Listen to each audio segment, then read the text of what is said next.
Shalom Bapak Ibu dan Saudara-saudari yang dikasihi oleh Tuhan kita, Yesus Kristus. Saya ucapkan salam sejahtera untuk saudara semua dimanapun saudara berada. Damai dan sukacita dari Roh Kudus senantiasa melimpah di dalam hati dan kehidupan saudara semua. Dan pada hari ini, sebelum kita masuk ke dalam khatam pembacaan Alkitab, saya mengajak saudara semua untuk berdoa. Ya Allah, Bapa kami yang di sorga, Bapa dalam nama Tuhan Yesus Kristus, Tuhan yang senantiasa bersama kami di dalam kondisi apapun. Terima kasih Tuhan, pada hari ini kami telah diberikan kekuatan dalam menjalani kehidupan ini. Dan sekarang kami ingin khatam dalam pembacaan Alkitab. Berkatilah dan urapilah kami, baik yang sudah pernah membaca ataupun yang belum pernah membaca dan khatam Alkitab, supaya firman-Mu bukan hanya sekedar kami baca dan khatamkan saja, namun bisa kami pahami serta bisa tertanam di dalam hati dan pikiran kami, sehingga kami bisa menjadi pelaku firman-Mu. Di dalam nama Tuhan dan Juru Selamat kami yang hidup, Yesus Kristus. Amin. Keluaran pasal 22, peraturan tentang jaminan harta sesama manusia. Apabila seorang mencuri seekor lembu atau seekor domba dan membantainya atau menjualnya, maka ia harus membayar gantinya, yakni 5 ekor lembu ganti lembu itu, dan 4 ekor domba ganti domba itu. Jika seorang pencuri kedapatan waktu membongkar dan ia dipukul orang sehingga mati, maka si pemukul itu tidak berhutang darah. Tetapi jika pembunuhan itu terjadi setelah matahari terbit, maka ia berhutang darah. Pencuri itu harus membayar ganti kerugian sepenuhnya. Jika ia orang yang tidak punya, ia harus dijual ganti apa yang dicurinya itu. Jika yang dicurinya itu masih terdapat padanya dalam keadaan hidup, baik lembu, keledai, atau domba, maka ia harus membayar ganti kerugian 2 kali lipat. Apabila seorang mengembalakan ternaknya di ladangnya atau di kebun anggurnya, dan ternak itu dibiarkan berjalan lepas sehingga makan habis ladang orang lain, maka ia harus memberikan hasil yang terbaik dari ladangnya sendiri atau hasil yang terbaik dari kebun anggurnya sebagai ganti kerugian. Apabila ada api dinyalakan dan api itu menjilat semak duri, tetapi tumpukan gandum atau gandum yang belum dituai, atau seluruh ladang itu ikut juga dimakan api, maka orang yang menyebabkan kebakaran itu harus membayar ganti kerugian sepenuhnya. Apabila seseorang menitipkan kepada temannya uang atau barang, dan itu dicuri dari rumah orang itu, maka jika pencuri itu terdapat, ia harus membayar ganti kerugian 2 kali lipat. Jika pencuri itu tidak terdapat, maka tuan rumah harus pergi menghadap Allah untuk bersumpah bahwa ia tidak mengulurkan tangannya mengambil harta kepunyaan temannya. Dalam tiap-tiap perkara pertengkaran harta, baik tentang seekor lembu, tentang seekor keledai, tentang seekor domba, tentang sehelai pakaian, baik tentang barang apapun yang kehilangan, atau seorang mengatakan, inilah kepunyaanku, maka perkara kedua orang itu harus dibawa ke hadapan Allah. Siapa yang dipersalahkan oleh Allah haruslah membayar kepada temannya ganti kerugian 2 kali lipat. Apabila seorang menitipkan kepada temannya seekor keledai atau lembu atau seekor domba atau binatang apapun, dan binatang itu mati, atau patah kakinya, atau dihalau orang dengan kekerasan, dengan tidak ada orang yang melihatnya, maka sumpah di hadapan Tuhan harus menentukan di antara kedua orang itu, apakah ia tidak mengulurkan tangannya mengambil harta kepunyaan temannya, dan pemilik harus menerima sumpah itu, dan yang lain itu tidak usah membayar ganti kerugian. Tetapi jika binatang itu benar-benar dicuri orang daripadanya, maka ia harus membayar ganti kerugian kepada pemilik.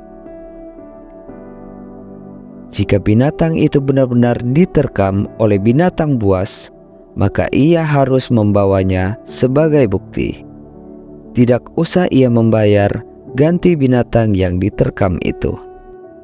Apabila seseorang meminjam seekor binatang dari temannya, dan binatang itu patah kakinya atau mati ketika pemiliknya tidak ada di situ, maka ia harus membayar ganti kerugian sepenuhnya.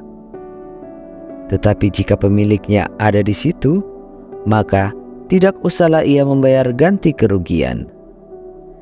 Jika binatang itu disewa, maka kerugian itu telah termasuk dalam sewa. Apabila seseorang membujuk seorang anak perawan yang belum bertunangan dan tidur dengan dia, maka haruslah ia mengambilnya menjadi istrinya dengan membayar mas kawin. Jika ayah perempuan itu sungguh-sungguh menolak memberikannya kepadanya, maka ia harus juga membayar perak itu sepenuhnya, sebanyak mas kawin anak perawan. Peraturan tentang dosa yang keji. Seorang ahli sihir perempuan janganlah engkau biarkan hidup. Siapapun yang tidur dengan seekor binatang, pastilah ia dihukum mati. Siapa yang mempersembahkan korban kepada Allah kecuali kepada Tuhan sendiri, haruslah ia ditumpas. Peraturan tentang orang-orang yang tidak mampu. Janganlah kau tindas atau kau tekan seorang orang asing, sebab kamu pun dahulu adalah orang asing di tanah Mesir. Seorang janda atau anak yatim janganlah kamu tindas. Jika engkau memang menindas mereka ini, tentulah aku akan mendengarkan seruan mereka. Jika mereka berseru-seru kepadaku dengan nyaring, maka murkaku akan bangkit dan aku akan membunuh kamu dengan pedang, sehingga istri-istrimu menjadi janda dan anak-anakmu menjadi yatim. Jika engkau meminjamkan uang kepada salah seorang dari umatku, orang yang miskin di antaramu, maka janganlah engkau berlaku sebagai seorang penagih hutang terhadap dia. Janganlah kamu bebankan bunga uang kepadanya. Jika engkau sampai mengambil jubah temanmu sebagai gadai, maka haruslah engkau mengembalikannya kepadanya sebelum matahari terbenam. Sebab hanya itu saja penutup tubuhnya, itulah pemalut kulitnya. Pakai apakah ia pergi tidur? Maka apabila ia berseru-seru kepadaku, aku akan mendengarkannya, sebab aku ini pengasih.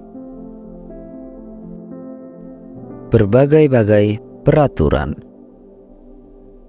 Janganlah engkau mengutuki Allah, dan janganlah engkau menyumpahi seorang pemuka di tengah-tengah bangsamu. Janganlah lalai mempersembahkan hasil gandummu dan hasil anggurmu. Yang sulung dari anak-anakmu lelaki, haluslah kau persembahkan kepadaku. Demikian juga harus kau perbuat dengan lembu sapimu dan dengan kambing dombamu. 7 hari lamanya anak-anak binatang itu harus tinggal pada induknya, tetapi pada hari yang ke-8 haruslah kau persembahkan binatang-binatang itu kepadaku. Haruslah kamu menjadi orang-orang kudus bagiku. Daging ternak yang diterkam di padang oleh binatang buas janganlah kamu makan, tetapi haruslah kamu lemparkan kepada anjing. Proses khatam pembacaan Alkitab hari ini sudah selesai. Untuk mengakhiri proses khatam pembacaan Alkitab hari ini, mari kita berdoa. Ya Allah, Bapa kami yang di sorga, terima kasih karena Engkau telah menyertai kami di dalam proses khatam pembacaan Alkitab hari ini. Dan biarlah Roh Kudus senantiasa bekerja mengurapi kami, sehingga proses pada hari ini bisa tertanam dan menjadi kebiasaan di dalam hati kami masing-masing. Dan sekarang kami ingin melanjutkan kegiatan kami ya Tuhan. Kami mohon, sertailah dan berkatilah kami dalam kesehatan dan juga kebutuhan kami masing-masing. Di dalam nama Tuhan dan Juru Selamat kami yang hidup, Yesus Kristus. Amin. Terima kasih Bapak, Ibu, dan saudara-saudari yang telah mengikuti proses khatam pembacaan Alkitab hari ini. Sampai bertemu lagi di episode berikutnya. Tuhan Yesus memberkati kita semua.